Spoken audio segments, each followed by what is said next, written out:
You guys can take your seats. We'll get started shortly.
Check, check, check, check.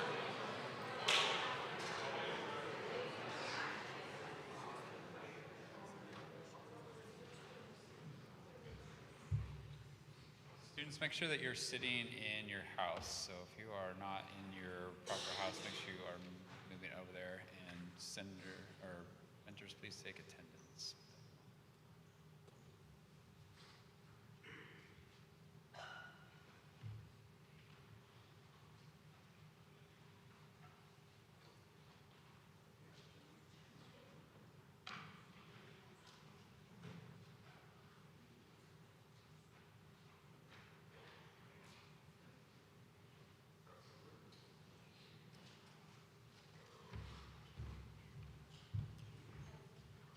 Welcome everyone to the 2023 Senior Thesis Presentations, Day 3. As I said before, the goal of the Senior Thesis Presentation is to function as a capstone, a culmination of our humanities program here at Annapolis Christian Academy. At Annapolis, we value speech. Our God created the world through speech. Our Lord Jesus is referred to as the very Word of God. Speech is central to what we do. And rhetoric is the art of a good man or a good woman speaking well. These students have researched all year a topic of their choice, written a 12 to 15 page paper, sometimes longer, and are now poised to present a speech to you formed from their paper. Today we have a few rhetoricians presenting. As a reminder to you students, your job today is to be a good audience, to love your neighbor as yourself. It is not easy to give a 15 to 20 minute speech in front of a large group of people. Most of you will end up doing this someday. So love your neighbor as yourself by listening intently, giving eye contact, and maintaining a cheerful expression throughout the presentation. During the presentation, make sure that you are quiet, and if you have to get up for some reason, be as quiet as you can as you do so. With that, I'd like to invite Celia Garcia to the podium in order to introduce Emily Garcia.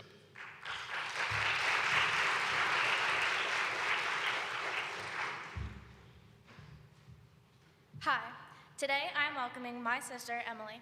Emily will be attending Sam Houston State University and will be pursuing a degree in theater. She will be presenting Negativity, It's on You, about neuroplasticity. Please help me welcome my sister, Emily Garcia.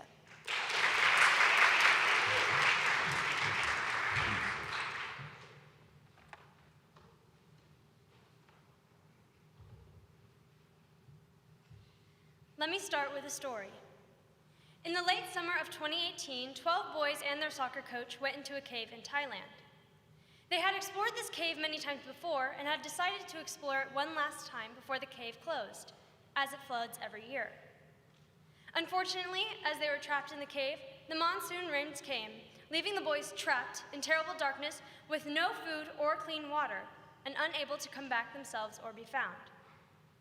That same night, the Thai police, Thai Navy, Thai governor, and the families of the boys set up camp by the cave in order to try to figure out what to do.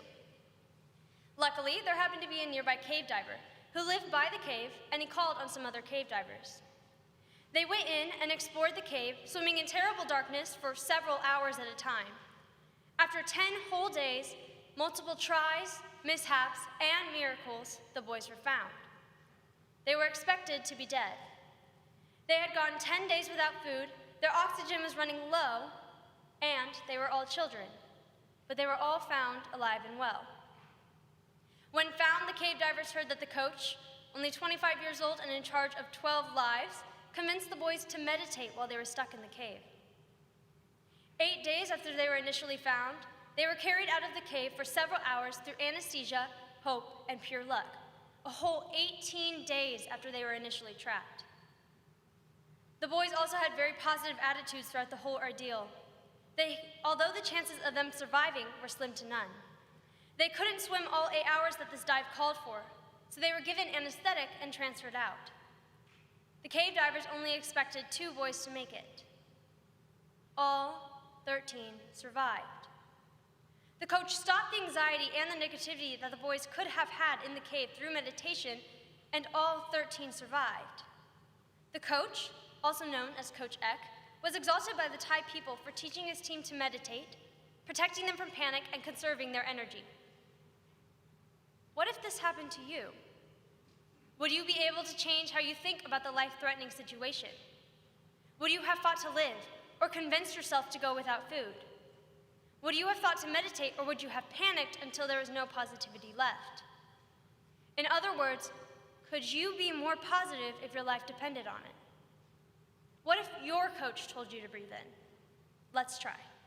Breathe in, breathe out, breathe in, breathe out, breathe in, breathe out. Those statements, if you followed them, used about 6 of 35,000 decisions you make per day, according to Cornell University researchers. Each decision is about a millisecond, which means that your brain makes conscious, unhabitual decisions for about 1 hour a day. Not a consecutive 1 hour, but an average 1 hour a day. The other 23 hours are run out of habit. Only 1 hour a day steers your brain. The habit is the brain's ability to work without your knowledge. Imagine, with that 1 hour, you could train your brain to stop you from feeling pain, help you learn a new skill, raise your body temperature, decrease your pain and anxiety, stop your health problems, and train to be happy, all just by making new connections in your brain that direct your unconscious brain in the other 23 hours. Neuroplasticity is the science of doing just that. Neuroplasticity is the brain's ability to change and adapt as a result of experience. Neuro is derived from neurons, or the nerve cells that are the building blocks of the brain and nervous system. Plasticity, or the brain being plastic, is the brain's malleability, being defined as easily influenced, trained, or controlled. It is not the brain being made out of plastic material, but rather the brain's ability to change. So, neuroplasticity is when the nerve cells change or adjust in our brain. It is evident that man throughout history has known this fact, as it is seen throughout man's great works of literature and the Bible. There are two types of neuroplasticity.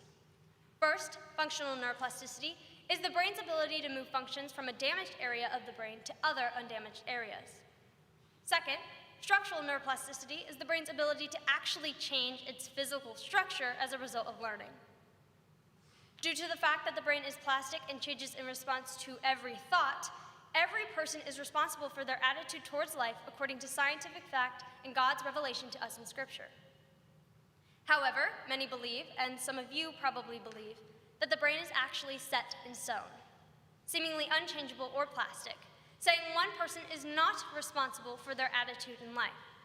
This idea is known as computationalism. Computationalism is the idea that the brain is set at birth, almost like a computer. The brain is seen as a computing system. It is not programmable, but it is set in stone. The brain is mapped in one way that plugs in life and chugs out solutions. It is the physicalist account of the mind, with no non-physical substances or events. This states that the brain cannot and is not affected by how you act and think. Instead, you are affected by how your brain has been programmed, unable to change. However, science just doesn't back the computationalist theory. The brain is plastic, and this is shown through life itself. Could a computer compose the Erotica Symphony, or discover general relativity, or even replicate a child's effortless ability to perceive the environment, tie her shoelaces, and discern the emotions of others? Intuitive, creative, or skillful human activity seems to resist formalization by a computer program. The brain's plasticity is shown in the practice of therapy and the negative effects trauma can cause on the brain and body. Many processes, such as guessing, are affected by properties such as relevance, simplicity, and conservatism, which a computer simply could not do. Ask Siri how Sela is feeling right now, and it doesn't know. Ask me how Sela is feeling, and I will answer with the knowledge I know about Sela through our life as sisters. Or ask Sela how she is feeling today, and she will know. Ask if something is beautiful, a computer would not know. Ask a person if something is beautiful, they will know according to the knowledge that they have in their life. If a person were a computer, could they adapt to their surroundings and see what others are feeling? If the brain was a computer and did not change due to its surroundings, then trauma would not affect the person like it does in the real world. A more productive belief, functionally, for all of us, is to be in line with the reality that neuroplasticity is real. And through neuroplasticity, stimulating the neural pathways through repetitive, memory-forming cognitive function, such as studying or practicing, strengthens the synaptic communication between neurons. Just like how if you work out every day, you will get stronger, repetitive brain function strengthens your brain. However, if someone practices negative thinking or thought patterns as they grow, then negative patterns and connections will continue to grow in the brain, which can overtake a person's physical being. This has been known for years. Even before anyone knew the science behind why the body is affected by the brain, it was written about. This is shown in the 1818 book, Frankenstein. In Frankenstein, Victor Frankenstein becomes sick and ill because he feared the monster he created so terribly, and all the monster did so horribly, he literally changed his body's health just by thinking about it. The day after he created the monster, he is already being affected by his fear and negativity. On page 46 of the book, Victor states, "I trembled excessively. I could not endure to think of, and far less allude to, the occurrences of the preceding night." Victor Frankenstein endures terrible bodily determent caused by his mind and negative thinking. Health problems, long-term stress, and anything traumatic can lead to negativity getting hardwired in your brain. Extended periods of negativity can prove to show negative side effects. Physically, this can cause problems such as eating disorders, unexplained pain or anger, sleep problems, headache, stomach ache, and chest pain. Mentally, this can cause depression, memory problems, and other mental health disorders. Bad use of the brain's plasticity can be seen through how autoimmune diseases occur, which is when the body gets confused and starts attacking the healthy cells in your body. Multiple sclerosis, or MS, is a chronic autoimmune disease of the central nervous system, which affects the brain and cognitive ability. The disease occurs because the body's immune system attacks the protective covering on the nerves of the brain. No one knows the true reason for this. However, when people with MS often describe their personal experiences on forums, you will find that stress and MS is a relationship that comes up time and time again. Continual, deep-rooted stress causes the immune system to be more sensitive, causes more inflammation, and overall damages the body. Even stress caused by positive things, such as having children, wedding planning, or relationships can increase chances of an MS relapse. People who respond positively to stress have healthier bodily responses than those who respond negatively. Therefore, the brain's plasticity shows that MS, as an autoimmune disease, is worse when the body is overwhelmed with their negative thoughts and emotions, which causes the body and immune system to get confused and attack itself, or can be triggered by a traumatic event. Yet, there is hope. MS can be improved by strengthening the brain with positive connections, which translate to better health, through knowing how changeable your brain really is. While the science of neuroplasticity shows us how a person's brain can be negatively influenced, it is also able to show us how to think and be affected in extremely positive ways. In Charles Dickens' A Christmas Carol, Ebenezer Scrooge becomes a more positive person by just having a different view on life. Obviously, that view was changed through a journey of ethical transformation led by ghosts, but his change is still seen. Scrooge goes from a crabby old man to a happy, giddy person, stating himself, "I am as light as a feather. I am as happy as an angel. I am as merry as a schoolboy. I am as giddy as a drunken man.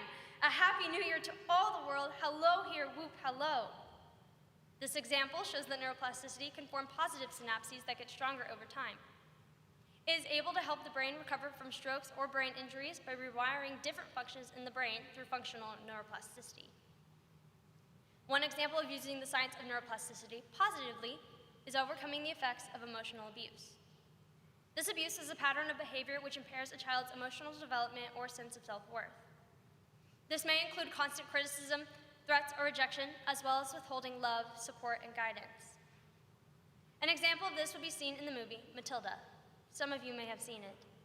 The film adaptation of the book by Roald Dahl tells the story of a young girl who is raised by a mother and father who not only don't want her, but are consistently rude to her. This causes Matilda to find a new family in the form of her teacher, Miss Honey.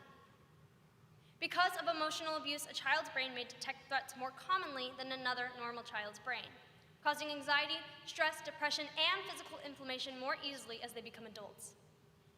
Therapy and neuroplasticity enables the person to go back into their mind, reevaluate their life, and overcome their trauma. In Matilda, she uses her telekinesis to free herself from her family and free the school from their evil principal. Both Matilda and Miss Honey are trapped by their families in abuse, but Matilda is able to free them by overcoming her family and moving on to a new life.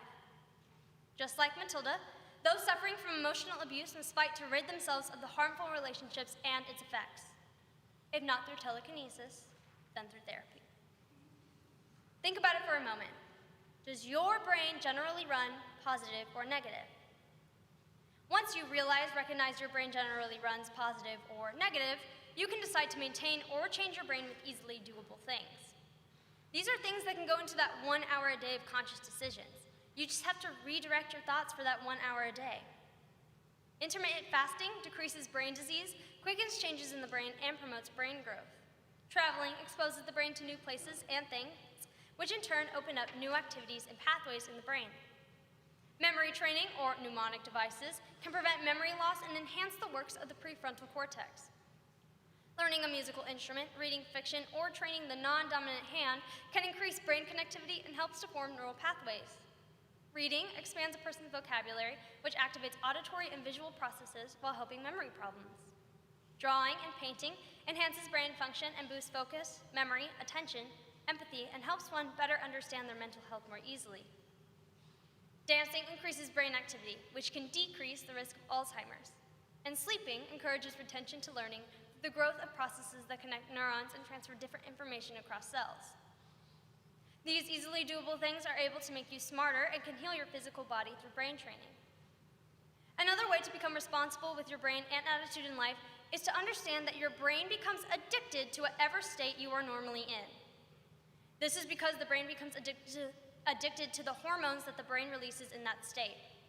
A person who is constantly negative becomes addicted to that negativity. This is because the brain and the person feel as if they rely on that state of mind.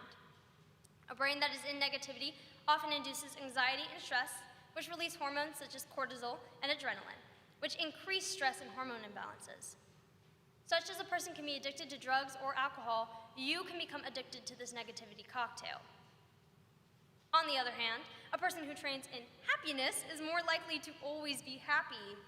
This is because your brain becomes addicted to dopamine, serotonin, and norepinephrine, which all relate to a person being content and happy. Dopamine is called the chemical for motivation. Dopamine motivates people to take action towards goals, desires, and needs, and issues a surge of reinforcing pleasure once they've been accomplished. Low dopamine levels make people and animal models less likely to work towards achieving a goal, while serotonin is a happy transmitter and shows that the more you have, the happier you are. So far, we have talked a lot about science, but does the science uphold biblical principles? The Bible calls for people to be godly, which can be achieved through the idea of neuroplasticity. Human beings have free will. This free will allows our minds to spend most of our everyday lives meditating on negative feelings, thoughts, and memories instead of meditating on God. However, most are unaware of these thoughts. Paul states in 2 Corinthians 10:5, "Take captive every thought to make it obedient to Christ." And Solomon writes to watch over your heart with all diligence, for from it flows the spring of life in Proverbs 4:23. Basically, you are responsible for every single thought you have. Instead of mindless worrying, we can instead focus on our thoughts and become aware of them. Joshua 1:8 says, "Keep this book of the law always on your lips. Meditate on it day and night, so that you may be careful to do everything written in it. Then you will be prosperous and successful." God has created an amazing relationship between our minds and our bodies, so that the renewal of the mind not only strengthens our relationship with God and improves our emotional sense of well-being, but also strengthens our brains and our bodies for His service. Now, throughout this paper, I am not denying that sad things exist. In fact, it is perfectly reasonable to be sad sometimes. However, you must stay rejoicing at all times as to not let the sadness take you. 2 Corinthians 6:10 states, "As sorrowful, yet always rejoicing, as poor, yet making many rich, as having nothing, yet possessing everything." Any person who calls themselves a Christian and continues living in jadedness means that they are not following what they claim to be following. There are two truths that come out of this. You are put in or are in a negative state of mind, and you need to let it pass and not focus on it. Some of you listening might be thinking that we are not responsible for our response to trauma. This is somewhat true. Anyone who has trauma should not be blamed for that trauma that was inflicted upon them by others. However, they are still responsible for the negativity they hold and fester due to that trauma. Refusing proper care and measures to heal the trauma, such as therapy, and instead continuing the negative cycle in their life is the choice of that person and that person only. These negative thoughts can become worse and worse because they are not taking care of themselves and can eventually lead to self-inflicted trauma, such as continual mental destructive thoughts or harming oneself. Therefore, it is no one's fault that their trauma and negativity was thrust upon them by others, but it is their fault if they continue to let the negative thoughts run rampant without caution or trying to lessen the thoughts. The two truths again are this: you were put in or are in a negative state of mind, and you need to let it pass and not focus on it. In conclusion, neuroplasticity is the function of the brain being plastic. That is how the brain changes throughout a person's life, experiences, and thoughts. Neuroplasticity teaches us that habitual negativity causes health and mental problems that become set in stone in the brain over time. However, it also teaches a person's brain can be positively influenced. A person who is constantly in a negative state must take up the responsibility of working towards a more positive state by training in happiness, focusing on retraining their brain, and focusing on God instead of the constant pestering negative thoughts and emotions that has been put upon that person and their life. Is it being used to wallow or for learning? Is it being used for anger or for prayer. It is the responsibility of all people to be cognizant for that 1 hour a day of decisions they make, for the health and well-being of themselves and those around them. The brain is not a computer, and a person is not subject to their brain. In fact, the person must connect and understand the brain and train themselves up in righteousness and positivity. I know some unfortunate circumstances happen to be afflicted upon people without their consent or understanding, causing negativity. It is the human being themselves that must fix their brain and body no matter what has happened to them or whose fault it is that it happened. The 13 boys who are still living and breathing today would not be alive if they had accepted the fate coming to them. If they had let the negativity of their situation take them, they would not have continued fighting. Therefore, humans must follow in their direction and fight to be better, more positive people in society. Thank you.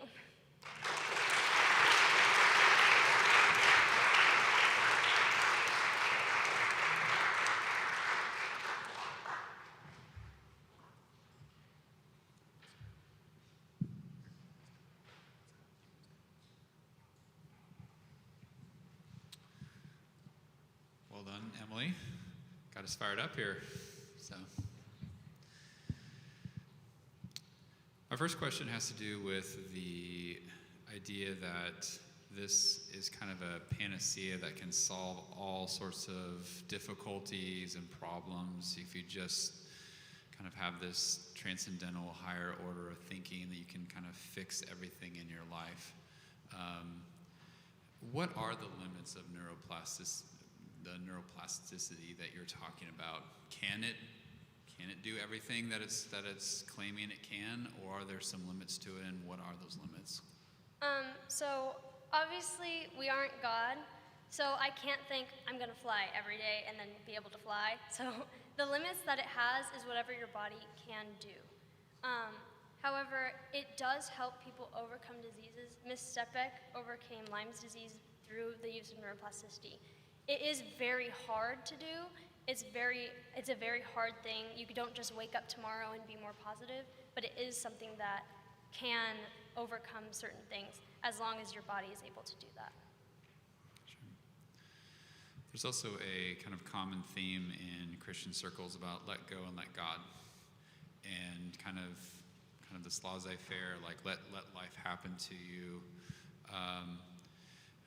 How would you, based on your research, how would you refute an attitude, particularly in the Christians, that just like life just kind of happens, I'm just going to let go and let God and kind of like react to life? How would you respond to that from a Christian perspective based on your research?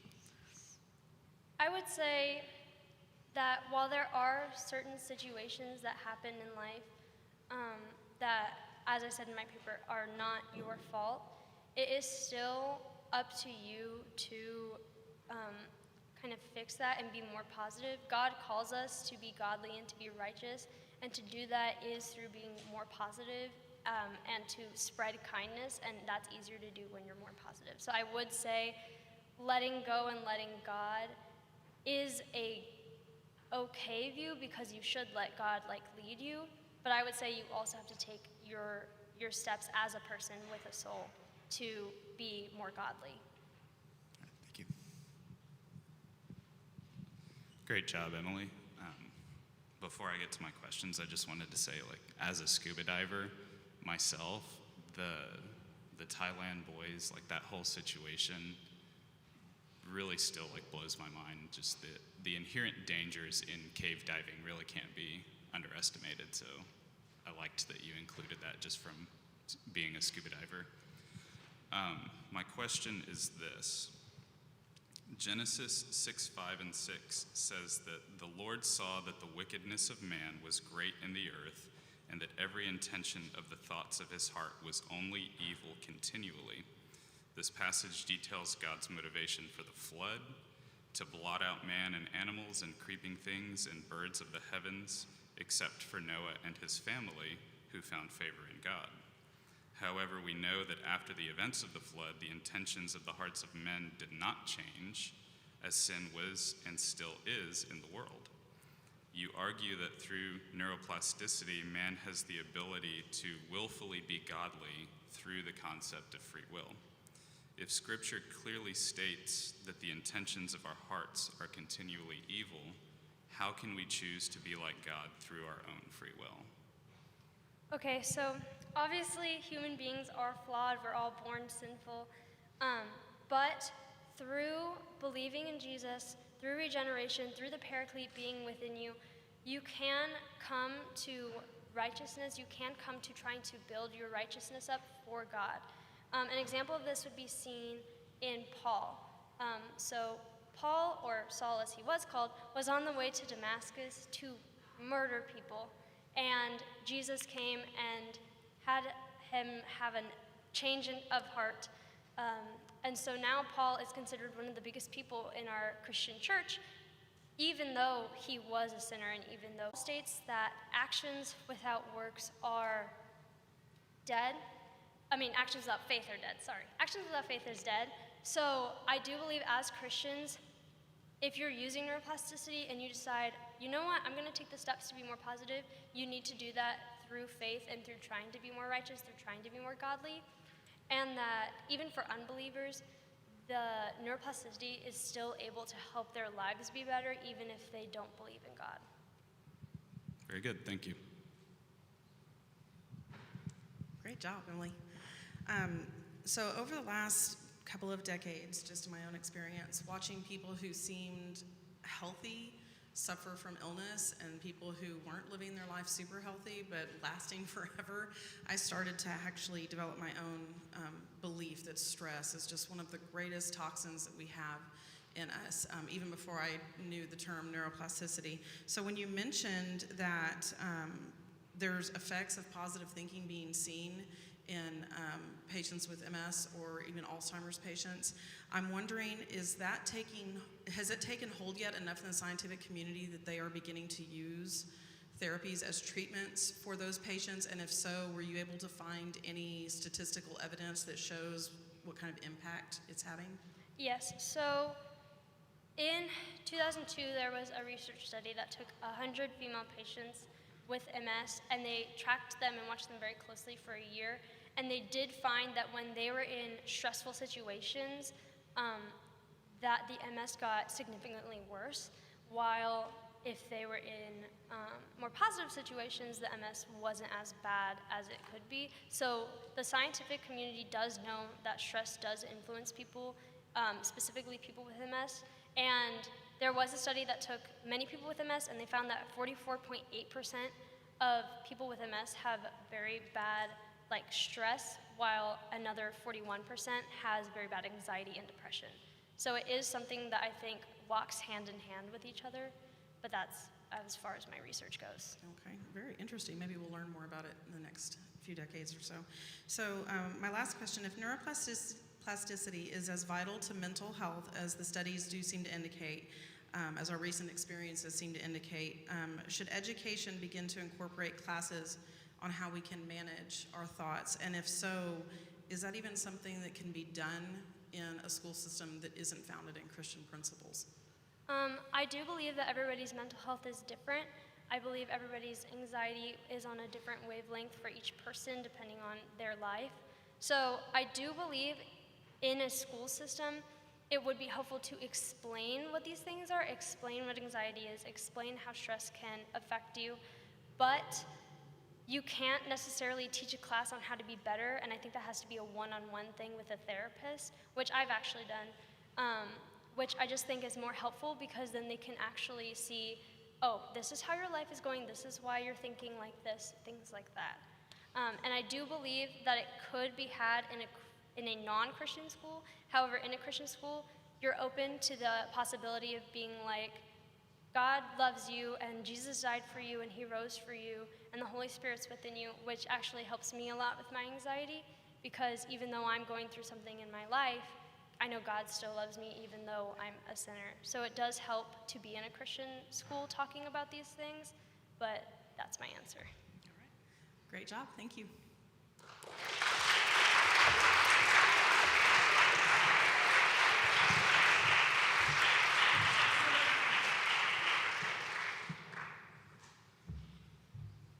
Great job, Emily.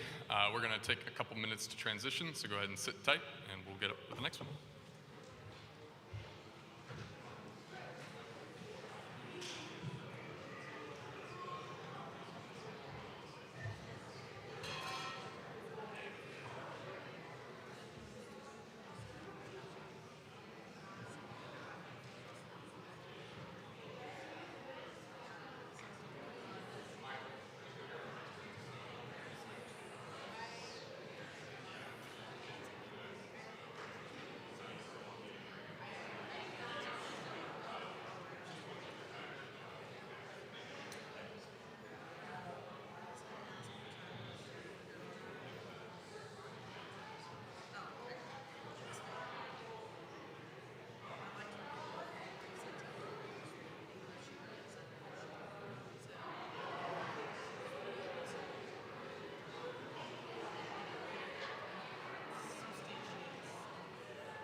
All right, everyone, if you could please start making your way back to your seats. We're going to get started here pretty soon.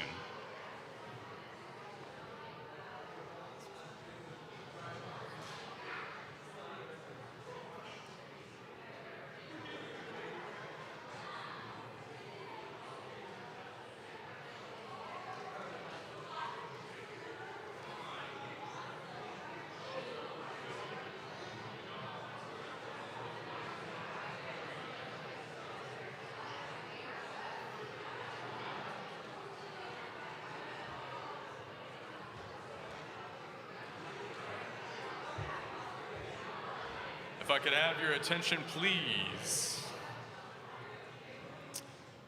All right, the next person I would like to welcome to the stage is Yesenia Morales to introduce Karis.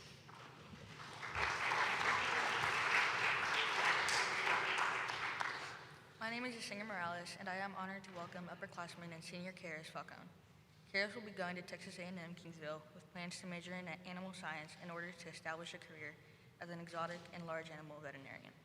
Today, her thesis topic will be on the morality of human cloning. Please welcome Karis Falcone to the stage.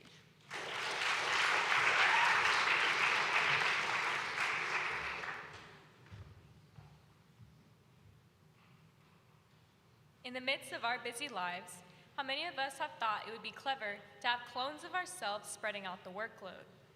Have you ever considered that the possibility of cloning is more realistic than you thought possible?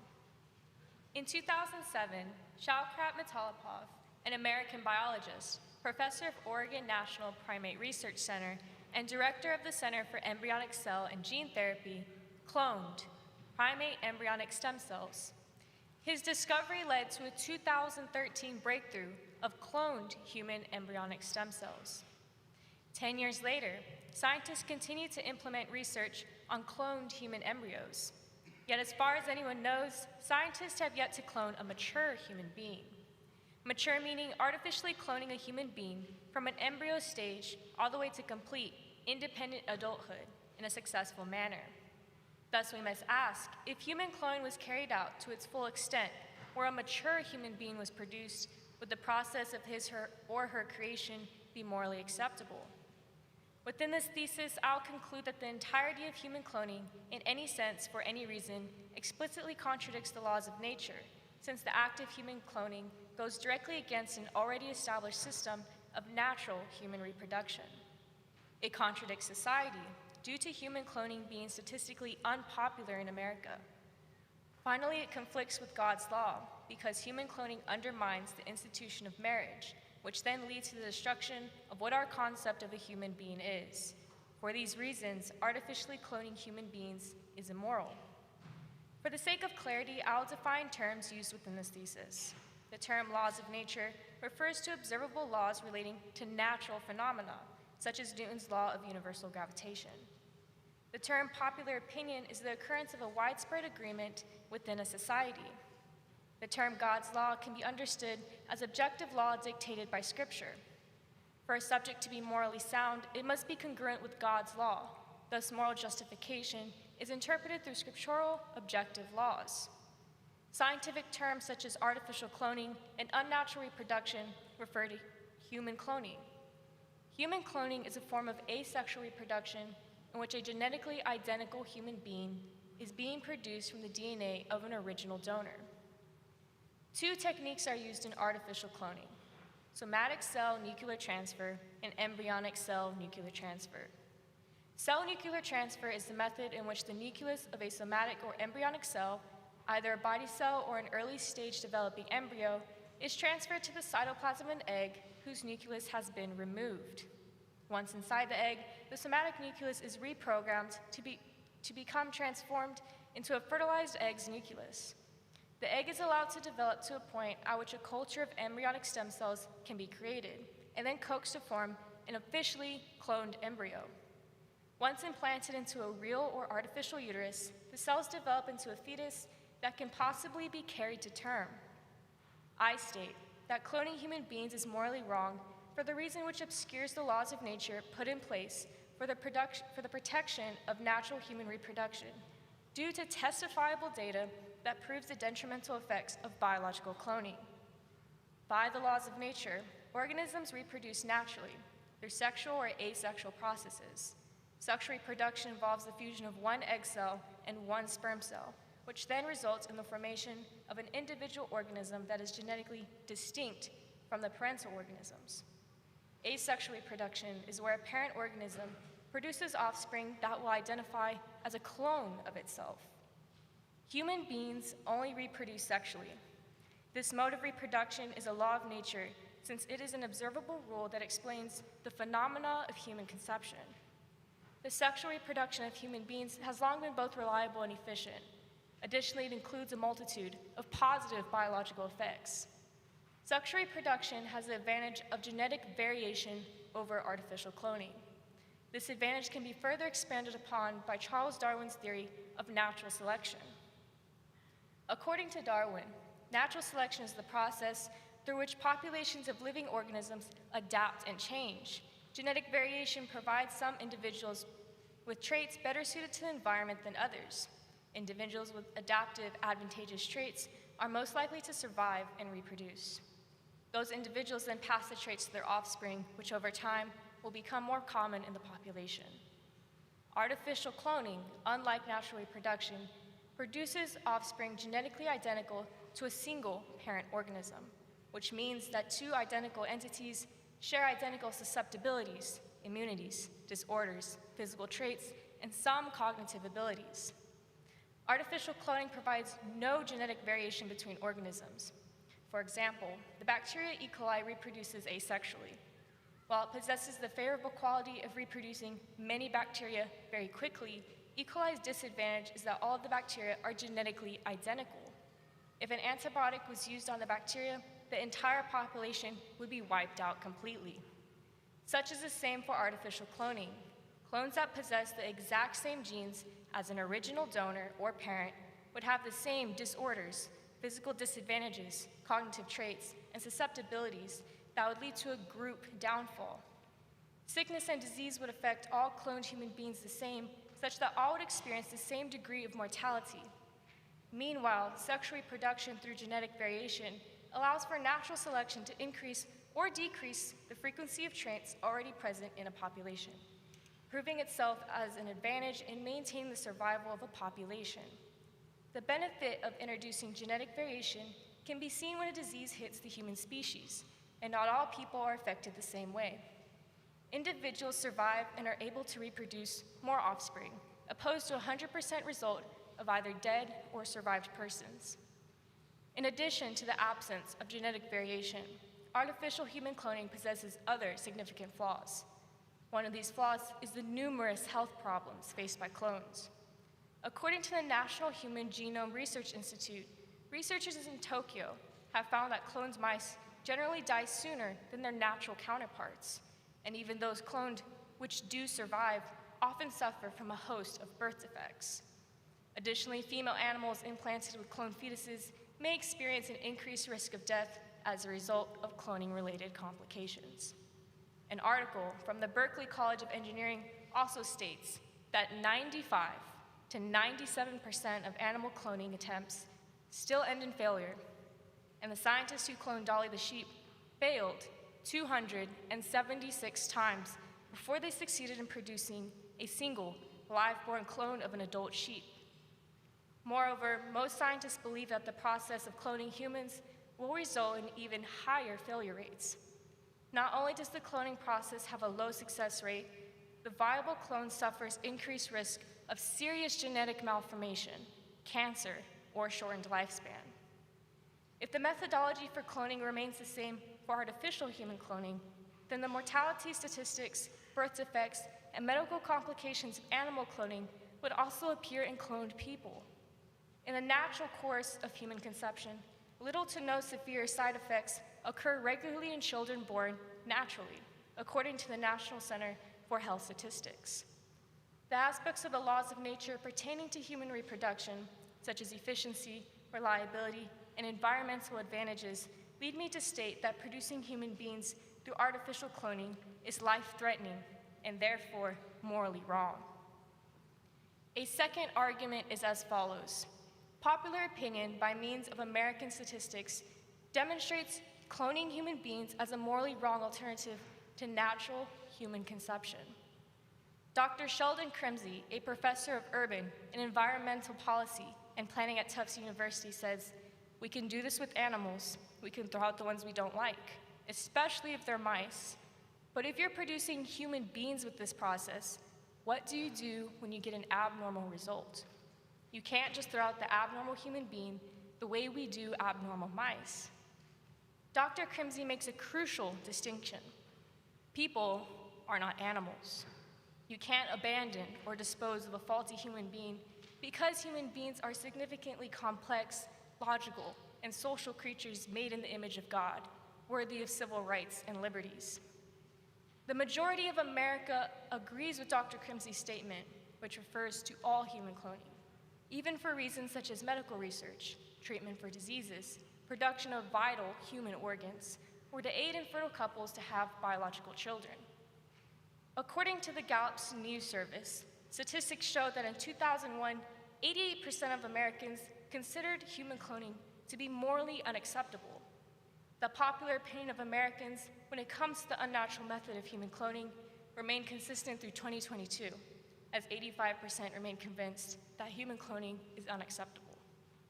Supporting popular opinion, America's societal law strictly dictates the unacceptability of human cloning for reproductive or research purposes. Under the Constitution of the United States, the Equal Protection Clause of the 14th Amendment compels federal protection of American citizens.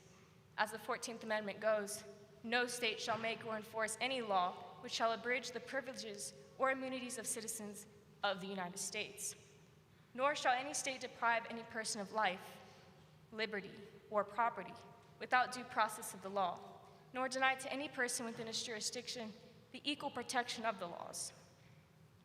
Due to the fact that a living body with human DNA immediately identifies as a person, regardless if they are born or unborn, the Equal Protection Clause of the 14th Amendment both protects and acknowledges unborn children as persons. Thus, unborn cloned human embryos fall under the protection and acknowledgement of the United States Constitution, specifically the 14th Amendment. To clone human beings would be an illegal act directed against our Constitution, making the business of human cloning not only immoral, but also illegal. Finalizing the subject of artificial human cloning as immoral, human cloning contradicts God's law in the sense that it undermines the institution of marriage, which then branches to its destructive ends of ruining our concept of the human being. Genesis 1:26-28 states, "Then God said, 'Let us make man in our image, after our likeness, and let them have dominion over the fish of the sea, and over the birds of the heavens, and over the livestock, and over the earth, and over every creeping thing that creeps on the earth.'" In this scripture, divine law specifically ordains the powers of man to be limited to dominion over non-human animals and vegetation. It does not state nor imply that man should take absolute dominion over himself, either in government or in nature. Psalm 118:8 provides additional support to this argument, saying that it is better to take refuge in the Lord than to trust in man. In a general sense, this alludes to the method of artificial human cloning that has been seemingly manifested to fit into the palms of our hands, adjusted to fit our perception of the human being, and progressively evolved to advance the human race. Is it better to trust the faulty race of man with this process, or the perfection of nature as ordained by God himself? According to God's law, the answer is God himself. It always is. If you disagree, I ask this: why trust in an unnatural, man-made, faulty, incomplete, and dangerous process of creation rather than an already established, efficient, and beautiful process of human conception? To extend on the previous point, I state that God is the one and only creator of all things, including human conception, and continues to be, even though some human beings seem to have manifested the power of human creation in the form of artificial cloning. Jeremiah 1:5 says, "Before I formed you in the womb, I knew you, and before you were born, I consecrated you. I appointed you a prophet to the nations." Psalm 139:15-16 reiterates this by stating, "My frame was not hidden from you when I was being made in secret, intricately woven in the depths of the earth. Your eyes saw my unformed substance. In your book were written, every one of them, the days that were formed for me. As yet there were none of them." Scripture declares God as the creator of human beings even before they are placed in the world with physical form. Man has not, nor will ever be, able to manifest the power of creation for himself. Instead, he has taken parts of a whole and has coaxed those parts to form a whole. Man has not created those parts of the omnipotence. He has only taken parts already created by God and formed them into a genetically identical human being. This is an illusion of creation because it does not truly create, it only modifies. It has been wrongly used to warp our conception of what a human being is, which is ultimately a creation by God after his own image. Genesis 2:24-25 says, "Therefore a man shall leave his father and his mother and hold fast to his wife, and they shall become one flesh." Part of Genesis 1:28 says, "Be fruitful and multiply and fill the earth and subdue it." And a portion of 1 Corinthians 7:1-40 additionally states, "Because of the temptation to sexual immorality, each man should have his own wife, and each woman her own husband." In these few scriptures, God's law ordains the purpose of marriage and the relation children have in a marriage. In simple terms, marriage is the union of one man and one woman, to which the command of be fruitful, multiply, and fill the earth and subdue it uniquely refers to the conception of children. So here I ask another question. If children are biblically recognized in a positive light as a result of marriage and as a provision for reward and glory, then what is the virtuous reasoning for cloning human beings artificially? Take into account the previous arguments when considering this question. The artificial method of cloning has been proven dangerous and incomplete, with both present and future consequences to those cloned and to the entirety of the human race. America's popular opinion, supported by a long-standing constitution, has deemed artificial human cloning morally unacceptable by majority. And God's law has directly ordained the natural method of human conception to those who marry. Artificial human cloning lacks biological safety, opposes societal rule, and contradicts God's law, subjugating it as a universally immoral practice. In conclusion, human cloning explicitly contradicts the laws of nature, societal law, and God's law, since the act goes directly against a reliable system of sexual reproduction, is statistically measured to be rejected in America, and undermines the importance and purposes of marriage, and by extension, the biblical standard for human identity. Artificial human cloning at first was most likely developed out of pure intentions, to help those who cannot bring their own children into the world, or to solve the devastation of genetic disorders.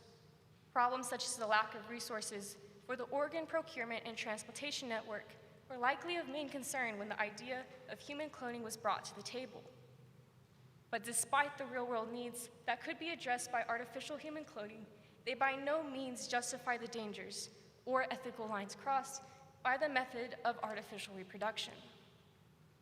As Christians and as a nation constantly concerned with morality, we must conclude that artificial human cloning is immoral and that it must not be accepted within this nation or any nation so concerned with human decency and morality. Thank you.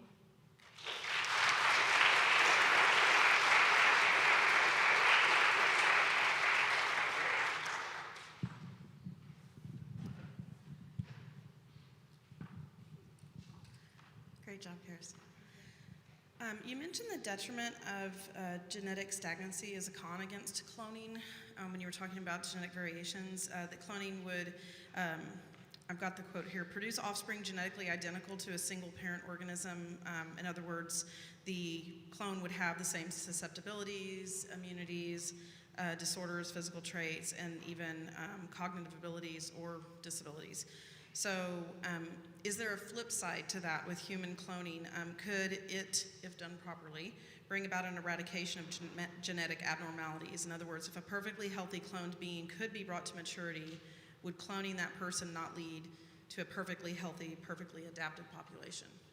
So human cloning with the addition of more genetic modification, because human cloning is simply a copy and paste, which is genetic modification. But if you're going to go a step further and add or take away, say, the cons of what we already have, we catch the flu very easily, we break bones. If you took that and made it to where we had no chance of catching the flu or breaking bones, and we were perfectly adapted to every sickness, to every hurt and disease, you would be ignoring the absence of new viruses. And since we're on the same genetic scale, we each have the same genetics, same susceptibilities, and they're essentially all gone, what would happen if we had another COVID-19? Now, natural selection had it to where some people unfortunately passed away, some people never caught it, some people had it for a day and a half, others had it for weeks. Well, when you're on the same genetic level and you have the same responses, you're either gonna have, 100% survive, don't catch it, but you also have the chance of 100% result of death. So I would say that it would still be immoral because there's a huge biological detriment to genetic modification in that route. Thank you. Okay, so I know it's a big if, but if one day human clones could be reproduced in a completely safe procedure that is as efficient and reliable, if not even more so, than natural sexual reproduction, would human cloning then be considered morally acceptable, and why or why not? So if there were no biological detriments and you could clone people without the risk of cancer or genetic disorders and things like that, I would say that you're still ignoring a human trial that goes with that end. So there's always going to have to be a means to an end. And I mean, we already see with mammalian cloning that, I mean, they cloned Dolly the sheep. They had to try 276 times before they got one okay result. And even that okay result, the sheep still had lung problems, fainted regularly, was not a normal operative sheep, right? And so I would say that when you're dealing with human embryos, which have human DNA and automatically classify as persons, they do need human civil rights and liberties. And to clone people knowing that you're going to fail most likely more than 276 times, and most of those are going to result in death, you will be planning the murders of hundreds of people to get to your goal. And so if you have to go through genocide to get to your one good result, I'd say no. Human cloning would still classify as immoral. Okay. And then one more, but it's more just a curiosity, because I know you've had to spend a lot of time in this subject over the last year. Just in your opinion, even if the human clone were to not be healthy enough to be raised to adulthood, if a human clone were actually produced, do you think that it would have a soul? I think that it would, and I'm going to start with kind of an adjective argument. I say that if you were going to say that they wouldn't have a soul because they're a cloned human being, I'd say that you're focusing too much on the adjective before that. And that has been seen throughout history. I mean, think of America and slavery. We were focusing on African American human being. Some people focus on Caucasian human, female and male human being. I say that you're not focusing on what they are, which is the noun, human being, right? So going back to if they have a soul or not, Scripture says that man is made up of a body and soul.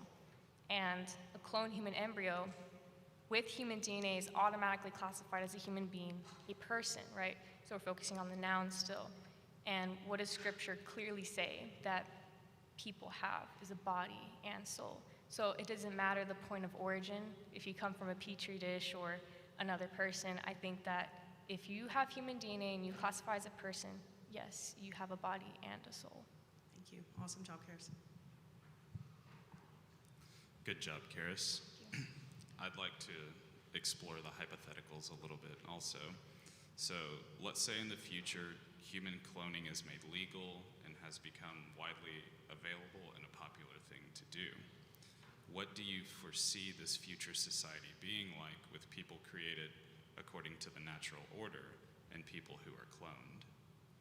So I would go ahead and say that it would be same as the adjective argument.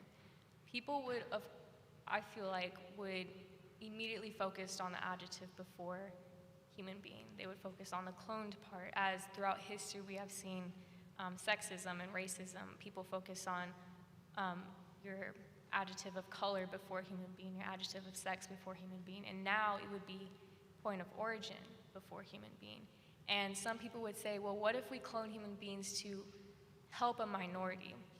Say after the Holocaust, people wanted to clone more Jewish individuals, and they're saying, oh, we're going to help a minority. Well, you're instead creating another minority, because you're not only creating Jewish people, you're creating cloned Jewish people. So throughout history, the evidence would say that people would automatically discriminate. There would be a huge fall in human civil rights. We'd be questioning our own human civil rights. So I feel like it would destroy society more than create more equality. Thank you. My second question is, with the understanding that your thesis is specifically about human cloning, could you extend those same arguments you made to other forms of genetic modification? For example, much of the food we eat, both animal and plant food, has been genetically modified. So my question is, where do you draw the line on what is acceptable genetic modification and what isn't? From other research that I've done, I do know for a fact that the FDA approved cloned meat products. So a lot of the beef we see in our stores might be cloned, heads up. But I know, right? It's crazy. Gross. But and the FDA approved it for a reason. So they went through investigations, they went through,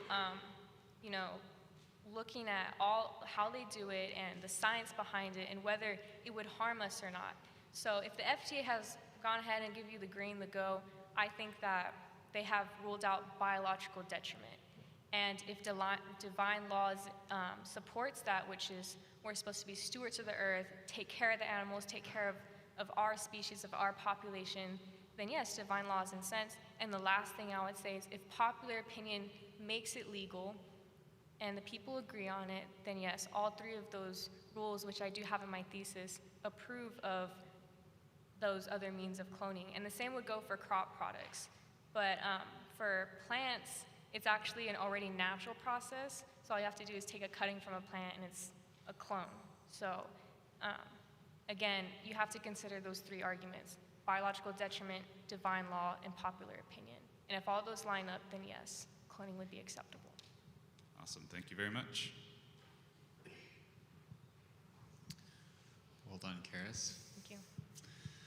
My first question, and I know you addressed it a little bit, I'd like to just maybe explore this a little bit more, but the biblical commandment is to be fruitful and multiply. And probably the most compelling reason for cloning is for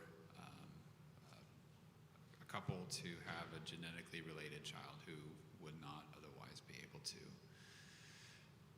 How, for a family that can't be fruitful and multiply, and if they had the ability and access to it with cloning, why would that not be fulfilling that mandate? So I would say to that there are no exceptions.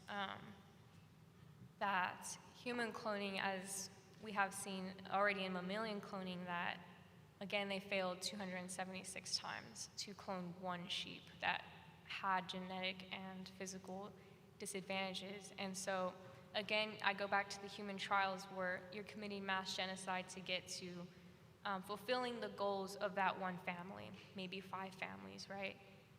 And all around, I feel like it would be a selfish motive to kill well over 500 people more to have a genetically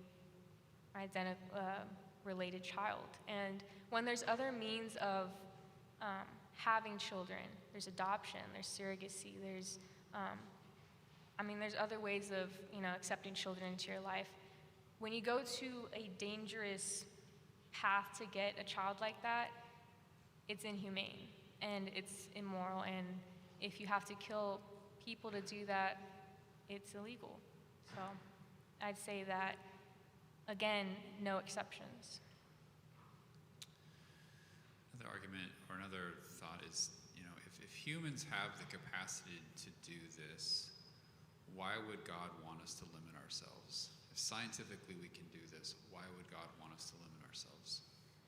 Because I think that He has already put in place a natural and beautiful way for us to have children that is in line with what He commanded. So, and that also takes part in marriage. It plays out in a very intimate way in marriage. It plays out in the relationship. When you clone someone, it destroys marriage. It destroys that relationship between a man and a woman. And it goes against the laws of nature put in place by God. And when he does that, I don't think He'd want us to turn to a way more dangerous and a destructive process of conception that, again, has a human child that commits mass genocide. And so I'd say that He would want us to limit ourselves, even if it wipes away the exceptions of people wanting to have people that are infertile and want to have genetically identical children. Again, I say no exceptions. Well done. Way to go.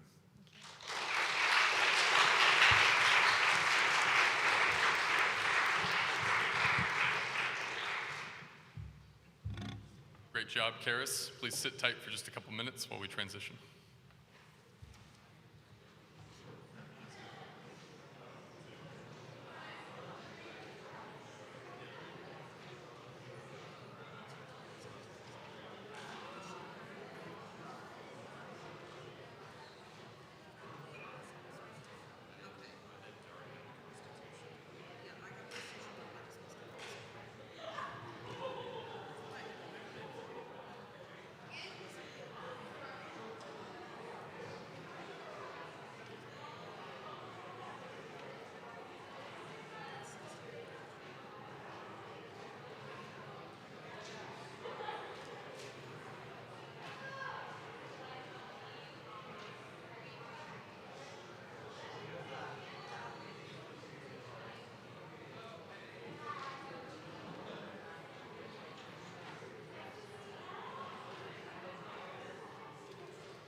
All right, if y'all could take your seats, we'll get started here. Thank you. I would like to invite Xavier Lerma to the stage to introduce his big brother.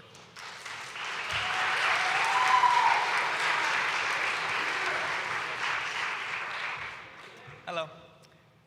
Today, I have the honor of introducing my brother, Brian Lerma, on his speech of the BLM movement. My brother wishes to pursue his educational prowess at Del Mar College, and later down the road, he will make his dream come true and become a professional bread maker. Please give him a hand for my brother, Brian Lerma.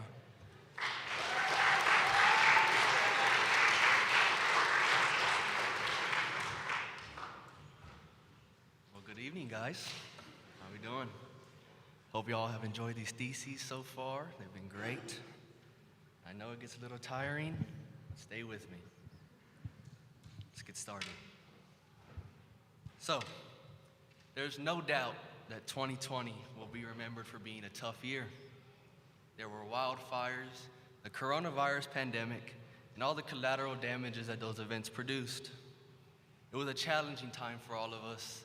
Additionally, we encountered the rise of the Black Lives Matter movement, a social and political movement that fought against acts of racism and discrimination against African Americans. The BLM movement was started by 3 women of color, Alicia Garza, Opal Tometi, and Patrice Kellers. These activists decided to start the movement in 2013 following the death of a black teenager, Trayvon Martin, from Florida. Trayvon Martin was murdered by George Zimmerman, a volunteer neighborhood watchman who shot Martin walking in Zimmerman's neighborhood because he thought Martin looked suspicious. Now, this incident of death of Trayvon Martin influenced those women to start an effort that would bring awareness to the need for equality to the black community. Over the years, there were other BLM protests in response to the deaths of Michael Brown, Eric Garner, and many other people of color. These events led to a frenzy of BLM activity that culminated in outrage in 2020 when George Floyd was murdered during a brutal arrest. Derek Chauvin, a Minnesota police officer, was convicted of the murder of Floyd. While Chauvin was arresting Floyd for the use of counterfeit currency, he pinned Floyd to the ground with his knee on Floyd's neck and apparently strangled him to death. Starting May 25th, 2020, when the media shared this information, people across America gathered in protest to show their support in pursuit of justice for George Floyd. And the Black Lives Matter movement became a daily news topic. Streets all over the United States quickly filled with angry Americans in rage, destroying businesses and attacking the police. Where am I? Oh, attacking police. Supporters of the BLM movement were starting fires, looting, vandalizing, and trespassing, arguably as means of having their voices heard, which turned out to be based on a false premise. The BLM founders used this tragic event to scam their supporters into violently pushing the BLM's deeper agenda. In Romans 16, 17 through 18, Paul instructs us concerning this form of manipulation by saying, "And now I make one more appeal, my dear brothers and sisters. Watch out for people who cause divisions and upset people's faith. By teaching things contrary to what you have been taught, stay away from them. Such people are not serving Christ our Lord, they are serving their own personal interests. By smooth talk and glowing words, they deceive innocent people." The BLM movement goes against this command that the Lord has given us, starting groups to create division and disobey authority, instead of unifying society and bringing people together. Ephesians 4:2 states, "Always be humble and gentle, be patient with each other, making allowances for each other's faults because of your love." Now, it is our role as Christians to reflect this love into the world, to unify instead of joining these movements of division. Yet, there is always the existence of wrongs that must be corrected. I submit that the issue at hand is not the mass-marketed message of BLM. Rather, it is the movement's exploitation of the real issue of racism for the purpose of undermining the pursuit of unity in American society. So let me ask you, do Black lives matter? Do white lives matter? What about Hispanic lives? The answer is yes. All lives matter. Why then is there so much division when it comes to the actions of Black Lives Matter? See, if we agree that Black lives do in fact matter, and they matter to the same extent as all the other lives, why then would we oppose to the BLM movement? Today, I will be arguing against the tenets and actions of the Black Lives Matter movement, exposing the genuinely dark and deceitful truth behind the movement and what the founders of the movement really want to accomplish. It is important to know that I am not stating that I am opposed to equality for people of color, or that I support the marginalizing of non-white cultures. However, I am against what the people behind the movement are trying to accomplish. Their true pursuit, which is revealed when the facade of racial equality is stripped away. In this vein, I shed light on their hooded Marxism and communist goals they want to achieve through the Black Lives Matter movement. In order to fully understand what both communism and Marxism refer to, nope, that's wrong. It is important to know what communism and Marxism refer to. Marxism is a philosophy whose ultimate goal is to achieve pure communism, right? Which is a political theory derived from Karl Marx, advocating class war and leading to a society in which all property is publicly owned, and each person works and is paid according to their abilities and needs. Karl Marx thought we should live in a society with no classes, no more rich and poor, everyone is equal in every way. Now, communism seeks to make a classless society and make all property owned by the public. No more private factory owners and no more representative government. Karl Marx summarized his entire philosophy in one phrase: the abolition of private property. Everyone gets paid according to their needs. In seeking to understand the Marxist roots of the BLM organization, critical race theory is another important connection to be aware of. Critical race theory is Marxism, which replaces the rich and poor dichotomy with white and everyone else. Critical race theory started in 1989, but showed early signs all the way back to the 1960s. Critical race theory argues that power structure and culture are more important than the individual decisions. The implication that rich people are not rich because they have worked hard to earn it or because they produce more. They are rich because they automatically have the privileges due to being part of the white race. CRT suggests that raising the standards of the lower class is possible not by improving the opportunities and circumstances of the lower class, but by changing the power and structure of the upper class. It is a framework for understanding the ways in which racism is embedded within the fabric of society. The priority is not building up those who struggle, it is about pulling down those who succeed or perceive to succeed due to their race. It is also suggested by CRT that those in power are frequently against making these changes, simply so they can maintain their own powerful positions. Through CRT, we can examine how power, privilege, and oppression are expressed and maintained. It can be seen in the Real News Network that one of the founders, Patrice Kellers, stated that both she and Alicia have stated multiple times that they are trained Marxists, and they want their actions on the BLM movement to mirror her Marxist philosophy. Now, as a result of knowing the background information about Marxism and communism for gaining authority, it is clear that the BLM leaders wanted to be in control of these situations by going above the police department and attracting others to join them. The Black Lives Matter movement and its hidden Marxist undercurrents in the movement are causing more separation than unity in our society. While Black Lives Matter purports to address the problem of systemic racism in the United States, the organization's strategies contain Marxist undercurrents which divide rather than unify Americans. Systemic racism refers to the institutionalized practices and policies and beliefs that give white people advantages over people of color. These advantages and disadvantages are perpetrated through social, economic, and political institutions and affect the lives of all people of color in a variety of ways.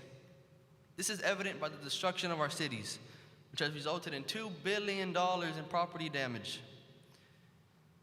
Violent revolution is a key tenet for Marxist takeover. Surely causing this much destruction is not going to bring peace to our country.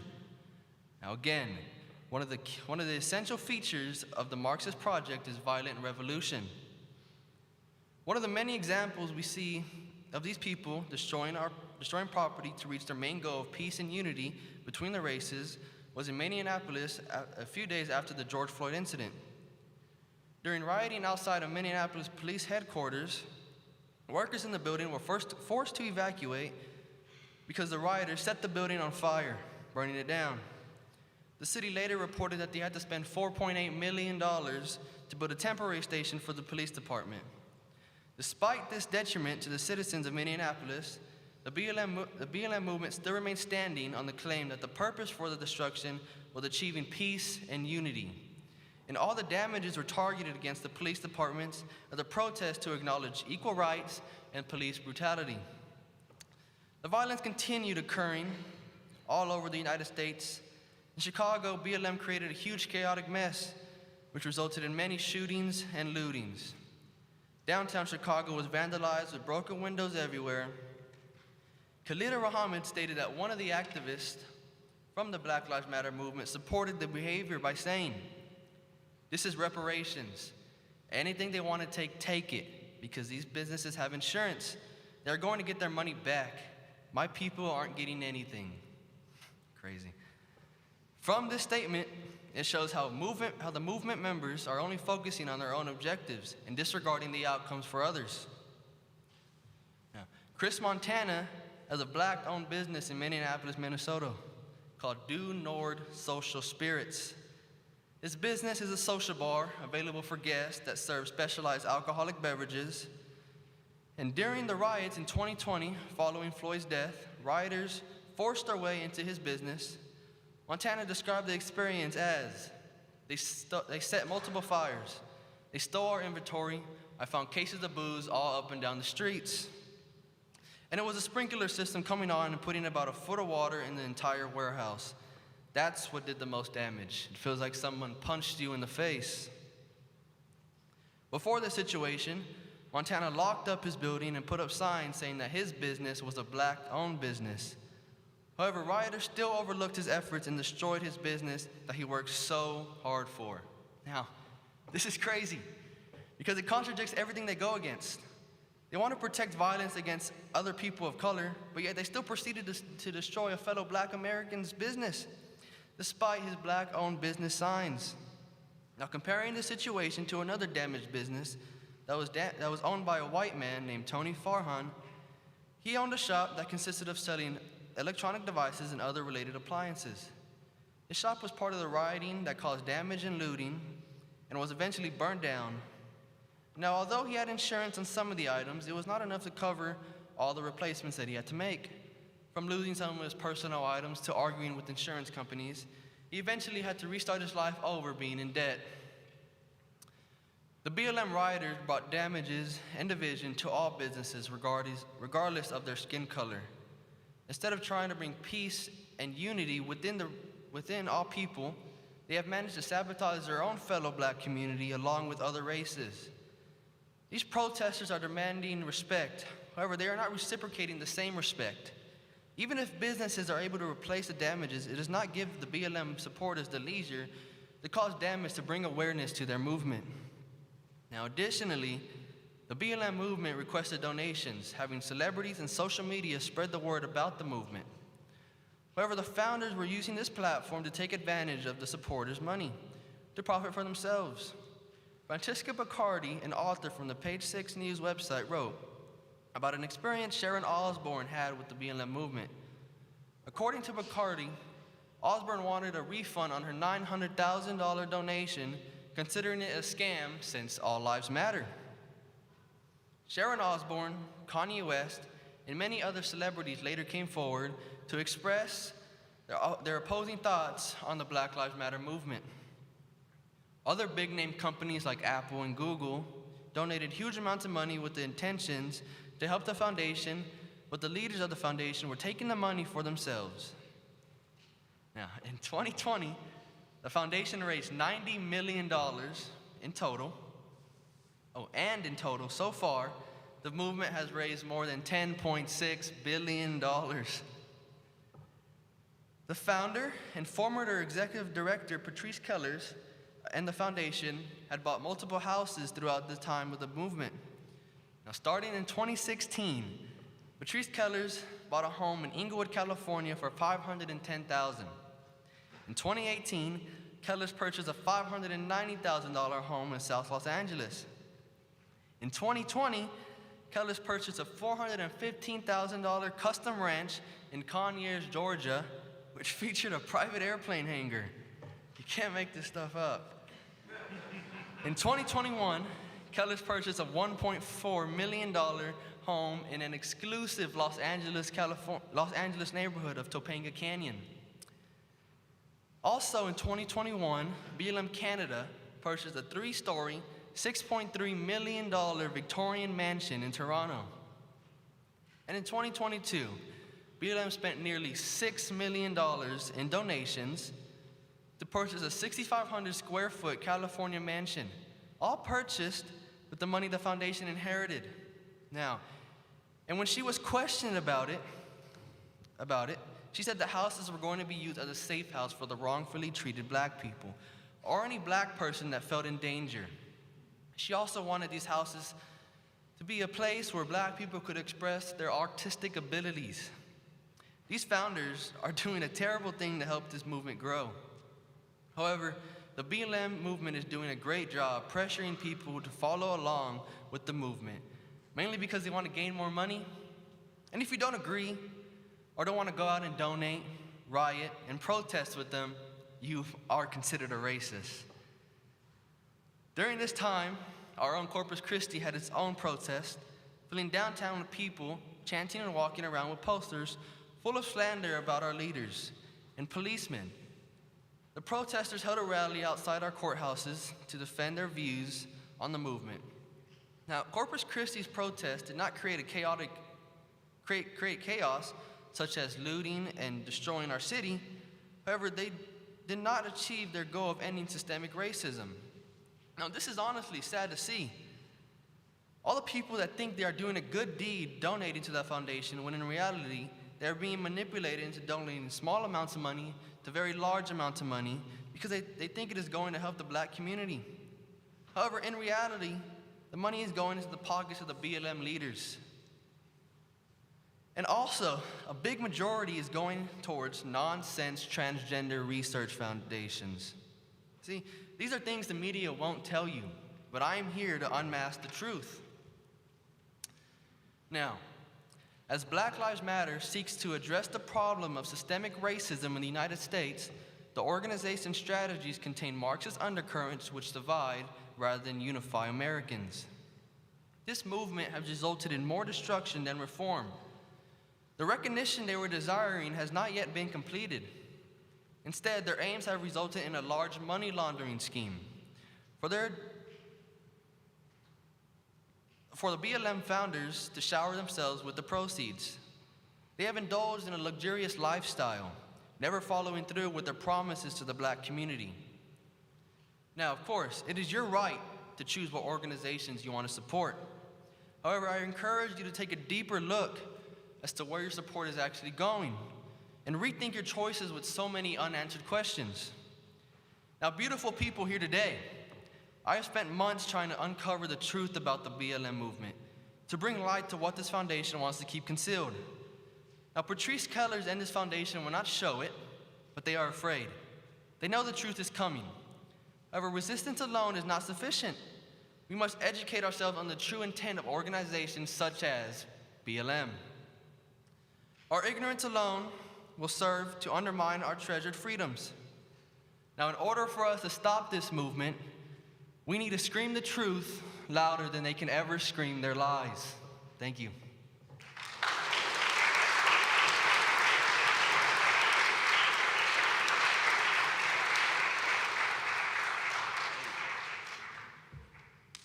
Felt like forever.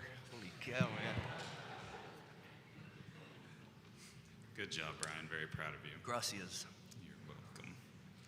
My first question is that BLM's entire reason to exist, at least on paper and in their words, is to highlight racism, discrimination, and racial inequality experienced by black people.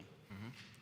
Do you know of any specific policies or laws at any level of government, whether it's municipal, county, state, or federal, that could be considered racist or, at the bare minimum, disadvantageous to minority groups? Yeah, I mean, that's a great question. So, as for a specific example, I do not know. But I know they are out there, but to my knowledge, I do not know a specific one. However, I do know of the thing affirmative action. And affirmative action is basically a business, you're hiring, you have a business and you're attracting people to join, right? And you find out you have a certain amount of, you have to hire 10 people. You have 5 white men, right? And you realize you need more color. So what do? You invite the, black people or Hispanic people in, even though they might not do as good of a job as a white man or as the Asian man. You're bringing them in so you're just bringing them in for color, basically. So that's what I would say to that.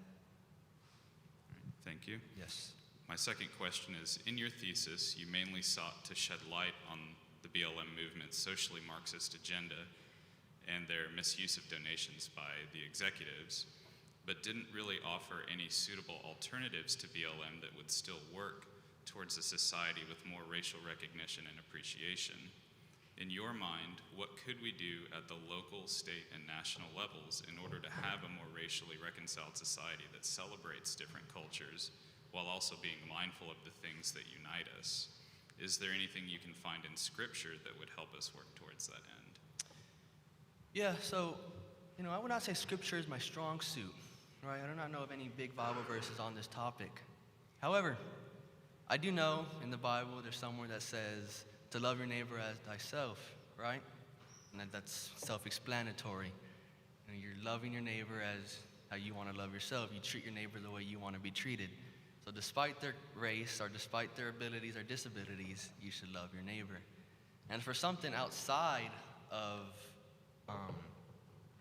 the biblical view, I would say ultimately if people can really start understanding that through social media, they only want to show you the bad. They only want to show you what they want you to see. So they only ever want to show you, let's just say, a white cop hurting a black man, right? They don't want to show you how that situation got there. And what people are doing is they're seeing this information on Instagram or whatever it is, and they're just thinking, quick, I need to help support this move, support what's going on, and I just need to repost, and that's how it gets on so fast. And I believe, truly, if they would take 15 to 20 minutes out of their day to research as to why that outcome occurred, we would see a far less destruction in our cities. Awesome. Thank you very much. Yes, sir. No, don't give it to her. Crazy? Brian, I'm a judge, right? Calm down. Okay, I'm going to combine the two questions that I have. So, Great. History has shown us that true liberty sometimes demands violent revolution to overthrow tyranny. For example, the American Revolution in the late 18th century, the Russian Revolution of 1917. So, why is the violence of the Black Lives Matter movement any different from those other historical events which we actually often revere? And additionally, what other evidence of Marxism besides violent rebellion have you been able to find? Yeah, okay. So for the first one, it's about, you said American Revolution, how it's different. Yes. Well, the American Revolution was based on facts. They were fighting and destroying because they had their rights taken away. And so whereas the BLM movement, it's based on a facade story they're creating for themselves. There's no evidence to show that their rights have been taken away.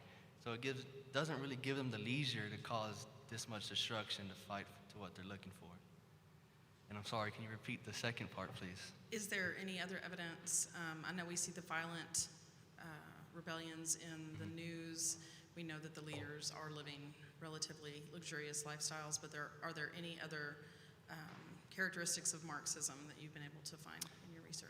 Yeah, well, I think ultimately their main goal and what they want people to fully see is they want to just focus on the oppressed system in the society. That they only want to see the white. They want you to notice that everything is about a white man oppressing a black person or a Hispanic person. That's what they want you to see, and that's the only thing they're going for. So that's what I would say to that. Good job, Brian. Thank you. Hello. Good job, Brian. Gracias. The Black Lives Movement got a lot of momentum even within the Christian community, and it really centered around the idea of biblical justice or shalom or peace. It's kind of this communities living with one another and loving one another. So let me give you a bit of a quote from one of those organizations, and I guess tell me your response to this about, they wrote, "We're convinced that America is not a shalom community, that our black brothers and sisters are routinely and systematically deprived of the enoughs that make for a shalom community. That the current round of protests is properly understood as another desperate plaintive cry for shalom justice." So they're saying that the protests were just really a misunderstanding from the Christian community, and that really it's a cry for biblical justice. How would you respond to that quote? No, there's no biblical justice in this movement at all. I think it's pretty obvious with all the destruction and damage they are causing, and they're taking people's lives. This Marxist movement, it kills people. That's what it does, and that's what this movement is. It's a Marxist movement. So in no way do I see that being a biblical movement at all, on any forms or at all. What should be the Christian response to the injustice and all the racial, the calls for racial reconciliation? What should the biblical response be? To love everybody. That's ultimately what we're made in His image. Our actions reflect His image. So ultimately, we need to love everybody, accept everybody. Again, regardless of the disabilities, our abilities, our skin tones, they're people, they're children of God, ultimately. So if you love Jesus, you should love them. All right. Well done, Brian. Way to go. Perfect.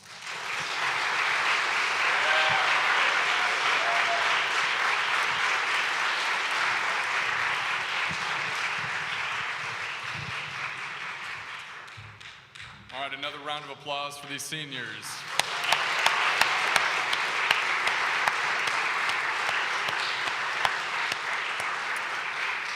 Thank you all so much for coming out today, those of you who came. I really appreciate it, and I know these seniors also appreciate it. So now we will have lunch with our houses, and then we'll come back very soon.